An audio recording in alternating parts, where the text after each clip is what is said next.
Magandang hapon mga kaibigan. Ako nga pala si Leonie Jane Santos ng Second Year HRM Department na maghahatid sa inyo ng kwento at kaunting kaalaman patungkol sa nangyari sa ating bansa dahil sa pananakop ng mga Amerikano. Narito ang ilan sa mga nilalaman ng ating tatalakayin ngayong araw. Una, kung paano nakaapekto ang pagsakop ng mga Amerikano sa panitikan at literatura ng ating bansa. Pangalawa, transisyon ng panitikan mula sa panahon ng Kastila tungo sa panahon ng Amerikano. Halina at atin ang simulan. Makinig kayo ha! Nakamit ng Pilipinas ang kalayaan noong 12 ng Hunyo taong 1898 sa pangunguna ni Emilio Aguinaldo. Si General Emilio Aguinaldo ang kauna-unahang Pangulo sa Republika ng Pilipinas. Kaalinsabay ng pagkamit ng kalayaan ng bansang Pilipinas ay ang formal na paglulunsad din ng pambansang awit ng Pilipinas. Ito ay ang Lupang Hinirang. Ngunit ang pagkamit ng kalayaan ng bansang Pilipinas ay hindi nagtagal. Dahil may bagong pangkat ng mga mananakop ang dumating. Sila ay ang mga Amerikano. Naganap ang pananakop ng mga Amerikano sa ating bansa nang ibenta o isuko tayo ng mga Kastila sa kanila. Ito ay sa pamamagitan ng Treaty of Paris. Ang Treaty of Paris ay kasunduan ng mga Kastila at Amerikano sa pagsusuko ng mga Kastila sa bansang kanilang sinakop, gaya ng Cuba, Puerto Rico, kasama ang bansang Pilipinas, sa halagang 20 milyong dolyar. Ito rin ang tanda ng pagtatapos o kawakasan ng imperialismong Kastila at ang pagsisimula naman ng imperialismong Amerikano. Maalab ang pagsusumikap at ang kagustuhang muling makamit ng ating mga bayani ang kalayaan sa ating bansa. Ngunit sa hindi pagkakaroon ng intindihan at unawaan sa pagitan ng mga leaders ng iba't ibang bansa sa bagong Republika ng Pilipinas ay muling nasakop ang bansang Pilipinas ng mga Amerikano. Sa patuloy pa nating paglalakbay ay mas maiintindihan at mauunawaan nyo pa ang ating kasaysayan sa panahon ng mga Amerikano at sa kung paano pinasok ng mga Pilipino ang larangan ng panitikan upang maipahayag ang maalab na pagmamahal at ang pagnanais na muling makamit ang ating kalayaan. O, patuloy nyo pang subaybayan ha! Magandang umaga sa inyong lahat. Ako nga pala si Kyla Maydita Banaw na magbibigay sa inyo ng kaunting kaalaman tungkol sa mga naging pahayagan sa panahon ng mga Amerikano. Una muna nating talakayin kung ano nga ba ang pahayagan. Ang pahayagan o dyaryo sa ibang salita ay isang uri ng paglilimbag na naglalaman ng mga balita, impormasyon na kadalasang naimprenta sa mababang halaga. Ito ay kadalasang inilalathala sa araw-araw o lingguhan.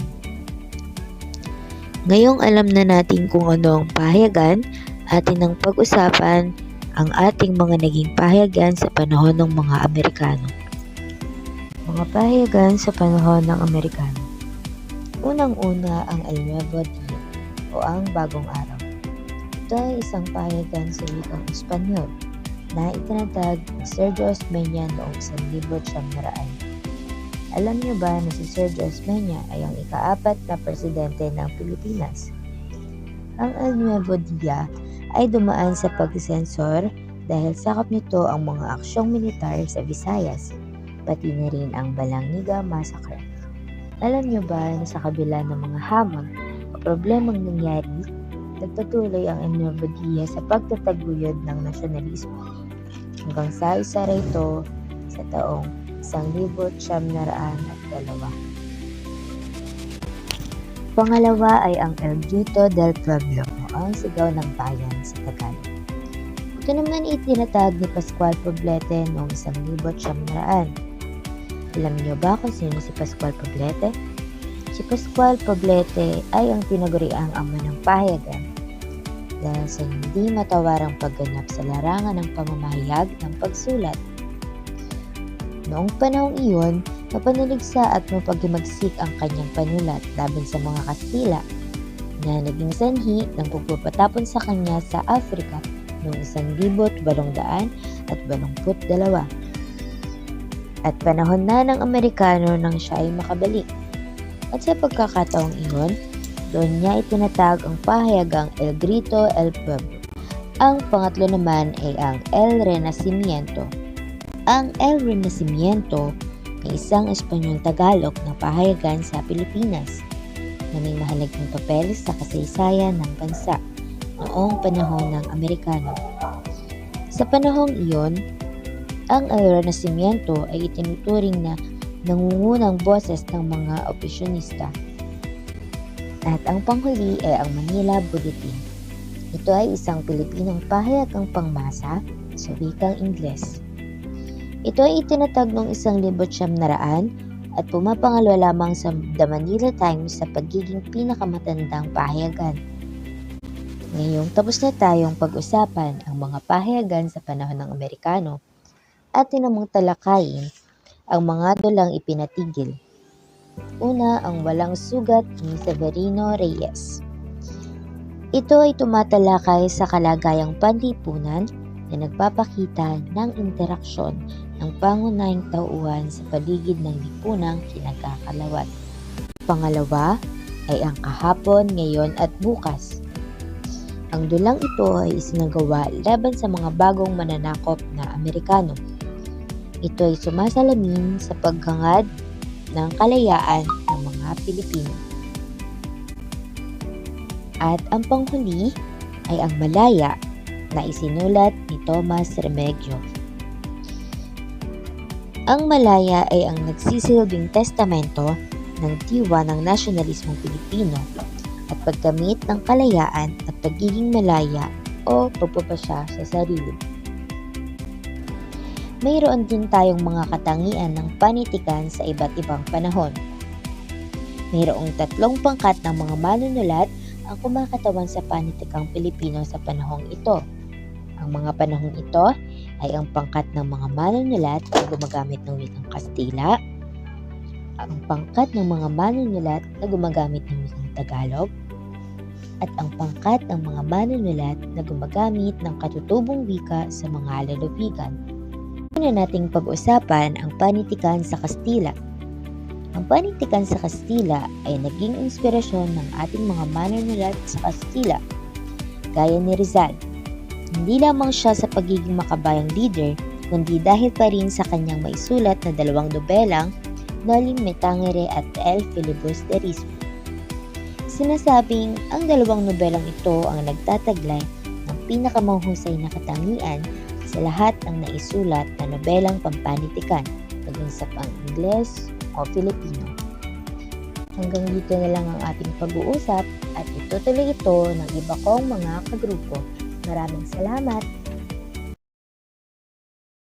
Ako si Jersey Ganoso at aking tatalakayin ang mga mangangatha at nobelista ng panitikan ng panahon ng mga Amerikano. Una, si Lope K. Santos, ang ama ng balaril. Si Lope K. Santos ay isang nobelista at mambarila sa 3 panahon. Ang panahon ng Amerikano, panahon ng Hapones at ang bagong panahon. Isa rin siya sa pinakatanyag na manunulat sa wikang Tagalog. Siya ay nakatanggap ng parangal bilang paham ng wika at haligi ng panitikang Pilipino. Ang ilan sa mga akda niya ay ang Banaag at Sikat, ang Pagtatapat, ang Pangginggera, Mga Hamak na Dakila, at Puso at Diwa. Ang Banaag at Sikat ay ang kanyang pinakakilalang akda. Ito ang kauna-unahang nobelang isinulat niya sa Tagalog. Ang sumunod ay si Jose Corazon de Jesus o mas kilala bilang Joseng Batute, ang hari ng Balagtasan. Ang 2 akda niya ay ang Bayan Ko at Pangungulila. Ang Pangungulila ay ang kanyang unang tula na nailimbag. Ang kanyang akda naman na Bayan Ko ay tula na isinulat sa Tagalog upang ipahayag ang pagnanasa ng mga Pilipino na maging malaya sa pananakop ng Estados Unidos.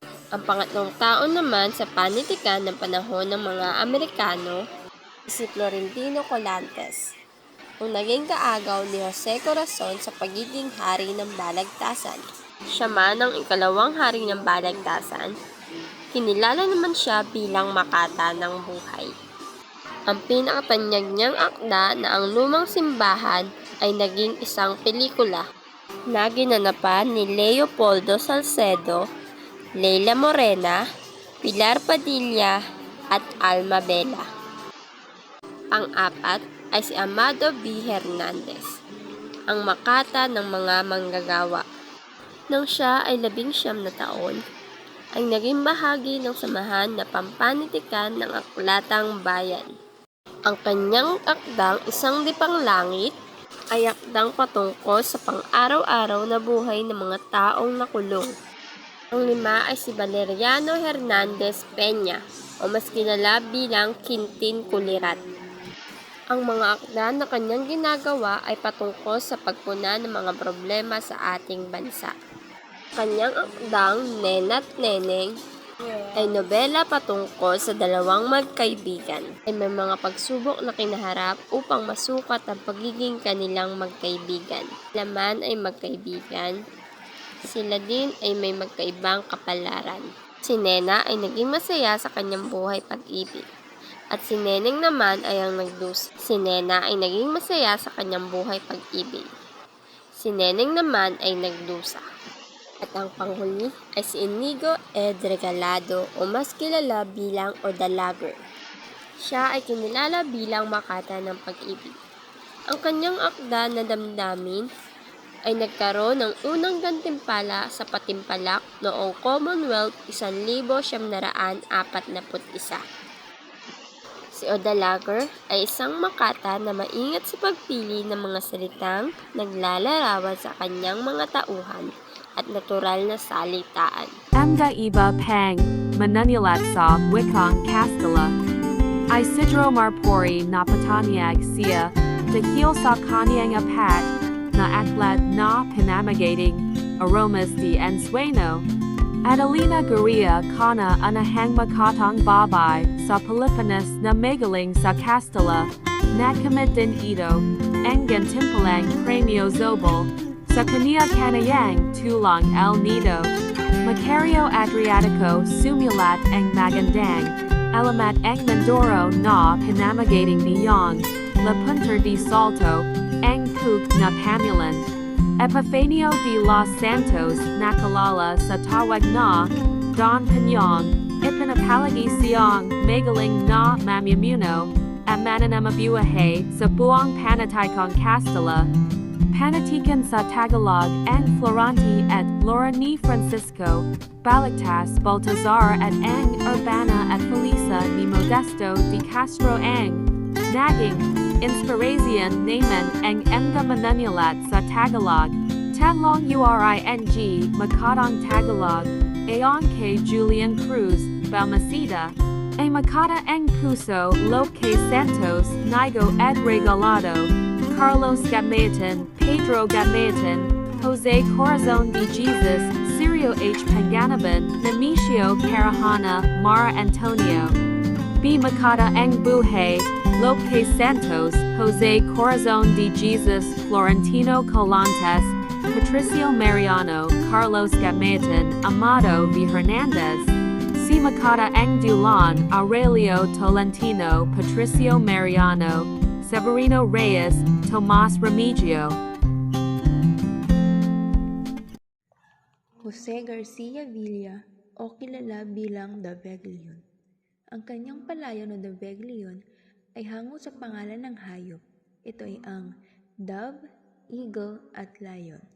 Si Daveglion ang pinakatanyag na manunulat noong panahon ng Amerikano. Siya ay pinanganak noong August 5, 1908 at namatay noong February 7, 1997.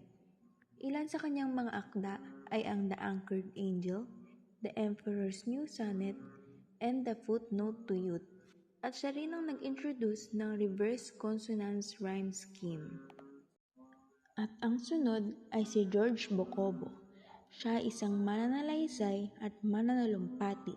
Siya ay pinanganak noong October 19, 1886 at namatay noong July 23, 1965.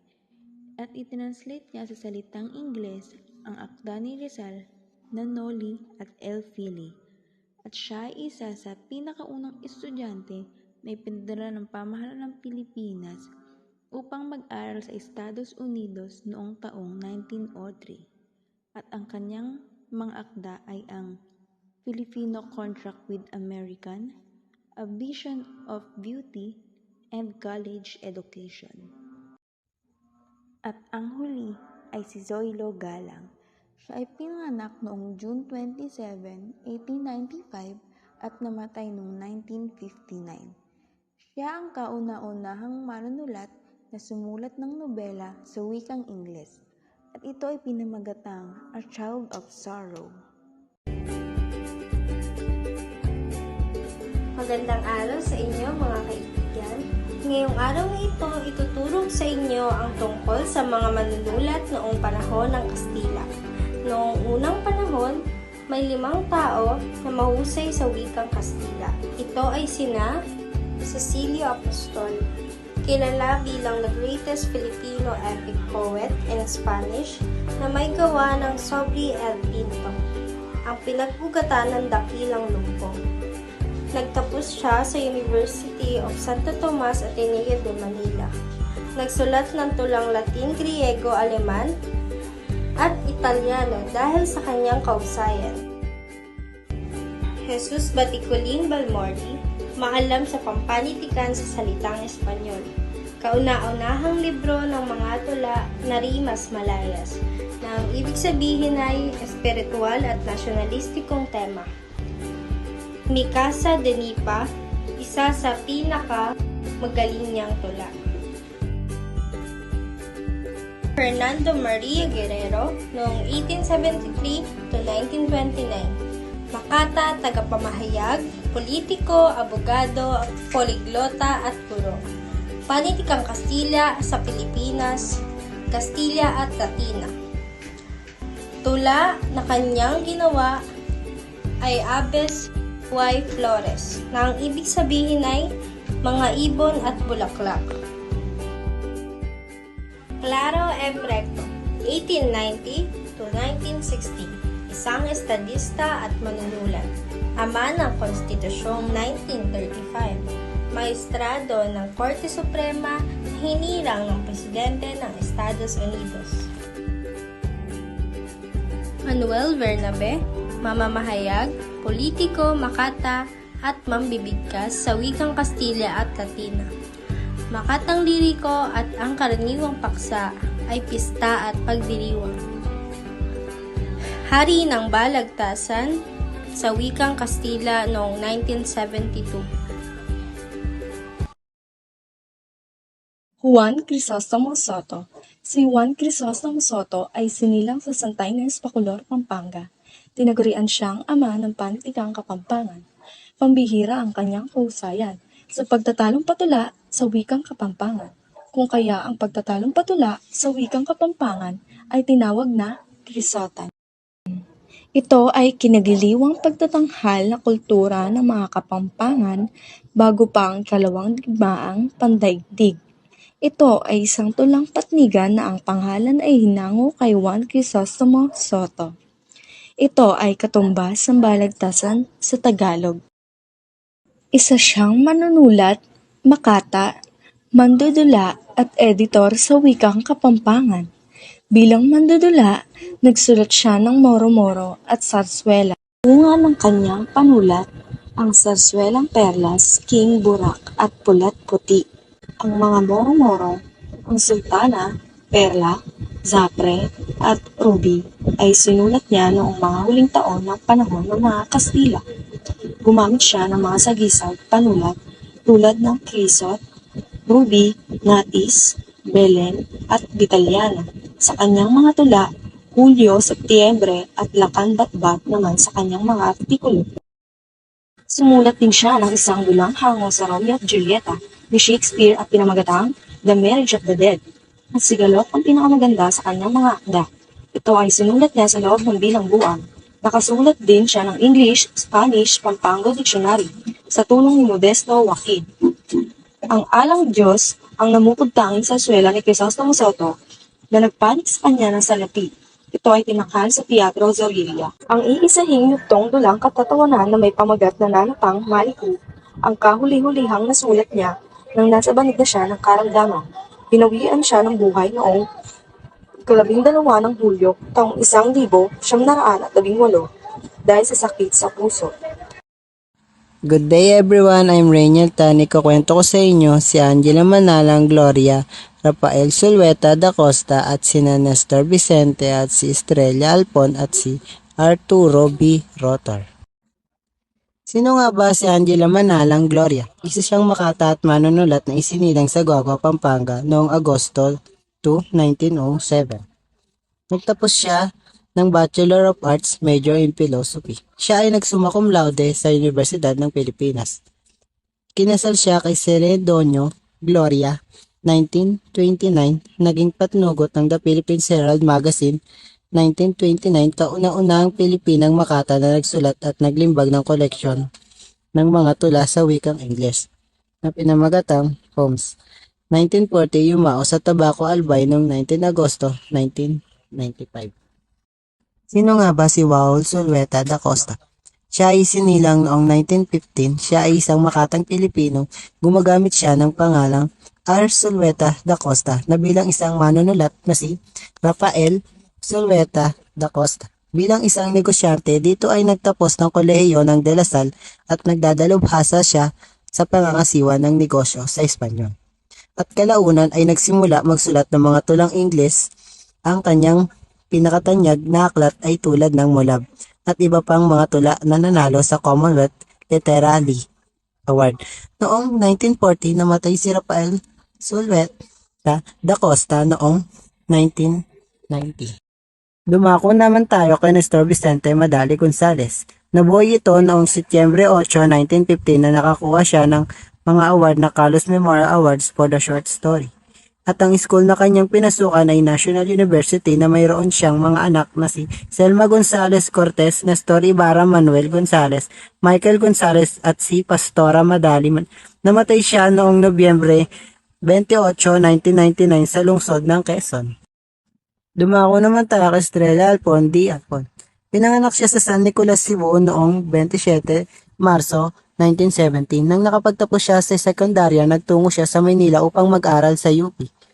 Naging member siya ng UP Writers Club dahil sa taglay niyang katalinuhan at kakayahan sa pagsusulat. Siya ay namatay noong Disyembre 28, 1983. Nakakuha siya ng mga awards ng Carlos Palanca Memorial Awards for One Act Play, Carlos Palanca Memorial Awards for Short Story. Umako naman tayo kay Arturo B. Rotor. Isa siyang manunulat ng maikling kwento sa wikang Ingles. Siya ay isinilang noong 7 Hunyo 1907. Naglingkod siya bilang isang kalihim na tagapagpaganap noong 1944. Kasama siya sa landing force ni General Douglas MacArthur sa Leyte. Ang kanyang mga akda, The Man Who Played God, a collection of 10 stories. Namatay siya noong Abril